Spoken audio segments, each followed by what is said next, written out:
So on April, mid-April or so, that's where I had enough. I was not willing to corrupt myself. I was not willing to go on patrol with corrupt officers who had even sold me out. I was not having it. I had to go. I had to quit. My ideals were at stake. My entire purpose in life was at stake. I was not gonna stay.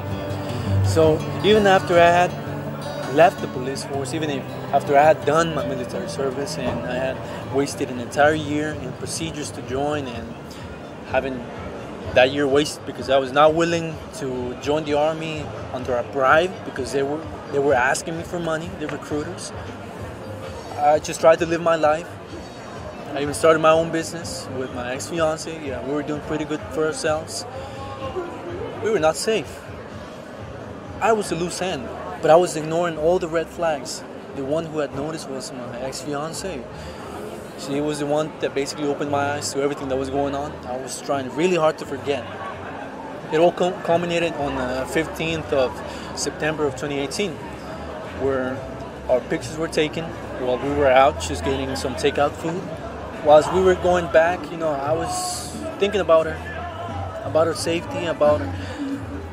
What would happen if we get killed here on the spot, I told her that we had to go. I let her go first and I stayed behind, keeping some distance just in case they wanted to grab us then and there. Because they took pictures of us, sort of making sure that there was no mistakes. Because there's something I forgot to mention was that a couple of days back, a couple had been murdered a block away from our home. Actually, they were killed on a route that we would take to come home. And it was a red flag, but I was trying to ignore it.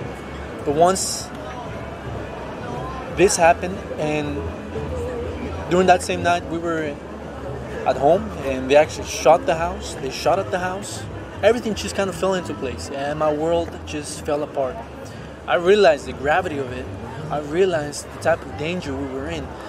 I was not going to play with their lives, with the life of my ex-fiancée and with as my stepdaughter. I was not going to play with their lives.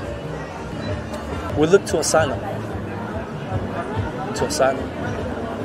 And when we asked for asylum,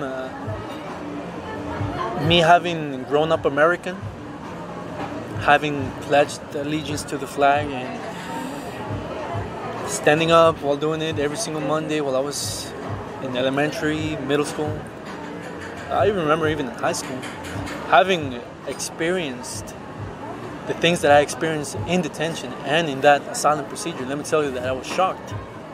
At the very beginning, there was what I would call thugs in uniform because they did not treat us with dignity as people. I was interrogated actually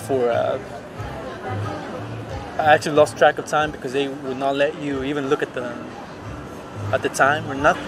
But I think I must have been kept for like a whole day, being interrogated, being treated as a criminal. I was not allowed to sleep. They didn't let me sleep while I was being interrogated. They offered me, like a little sandwich and some water, but they wouldn't let me sleep. They would constantly harass me. I got really outraged with them. I told them, okay, this is the third time that you're doing it. Like, what do you want from me? I think that any man alive, if he sees the woman he loves being yelled at by a hulking thug of an officer, you're not gonna be happy. We were separated, me and my fiancée. She was taken away. I wasn't given a chance to say goodbye or anything. That was the last time I saw her. After that, I was sent to Shreveport, Louisiana. I was there close to 5 months. Let me tell you that the procedure itself was not fair. Our whole stay there was a constant, battle with the deputies. They were not immigration officers. They were deputies of Bossier Sheriff Department, I think. A lot of them were very decent folk.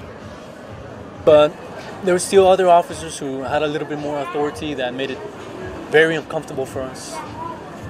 Constant cold, sometimes meager rations of food, and everything was just designed in a way to make it really uncomfortable, for the people to get really tired and just ask for deportation. After my asylum application was rejected, I was deported. And everything that had happened, being chained from head to toe, not even being allowed to use the restroom during those long bus trips, being yelled at, being told that we couldn't defecate, we couldn't empty our bowels or anything like that. We were giving food to eat, like with our hands tied up and things like that. We would just have to like crouch down and sort of like eat like animals. It was humiliating. I was not going to live like that, especially when I had done nothing. And we were treated like these very dangerous criminals. It's not only affected me on a personal level. I mean, it's affected me economically, spiritually, everything, in every possible way, what this procedure did to me. So yeah, it's important to talk about these issues. It's always important to see where we're coming from, seeing what we have to deal with, seeing that we're still here. We didn't disappear. Just because we're not in the US anymore doesn't mean that we forgot. In this case, I didn't forget the time that I spent over there. I did not forget what it was like to grow up American. I did not forget what I went through in asylum proceedings. I haven't forgotten anything. I'm still here.